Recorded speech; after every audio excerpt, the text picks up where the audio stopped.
Hello everyone, কি অবস্থা সবার, কেমন আছো সবাই? আশা করছি সবাই খুব ভালো আছো, আমরাও খুব ভালো আছি। রূপায়ণের আর একটা ব্লগে সবাইকে অনেক অনেক অনেক ওয়েলকাম। এটা ছিল হোলির দিনের সেলিব্রেশন, আর আমার একটুখানি লেট হয়ে গেল কারণ আমি একটুখানি ব্যস্ত ছিলাম নিজেদের কাজে, তার জন্য। তো যাই হোক, সকালবেলা থেকে ভীষণ বায়না করছিল হোলি খেলবে, বাড়িতেই হোলি খেলতে ব্যস্ত হয়ে পড়েছে সে। কোনো রকমে একটুখানি নাস্তা করিয়ে দিয়েছিলাম, তারপর হোলি খেললো। বাড়িতে খেলার পর আমরা চলে গেছিলাম স্টেশনের পাশে, বসন্ত উৎসব ভীষণ ভালো করে উদযাপন করা হয়, তো সেখানে গেছিলাম অনুষ্ঠান করতে। তো ভীষণ ভালো লাগছিল, পরিবেশটাও খুব দারুণ ছিল। কিন্তু তারপর আমার ছেলের ভীষণ খিদে পেয়ে গেছে, ফুচকা খিদে পেয়েছে।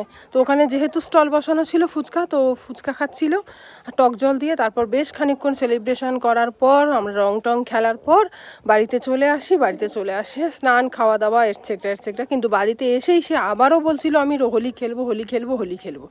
তো যাই হোক, আমাদের আদির স্কুলেও প্রি হোলি সেলিব্রেশন হয়েছিল, তো আমরা সেখানে মাদার্স আর বেবিরা ছিল।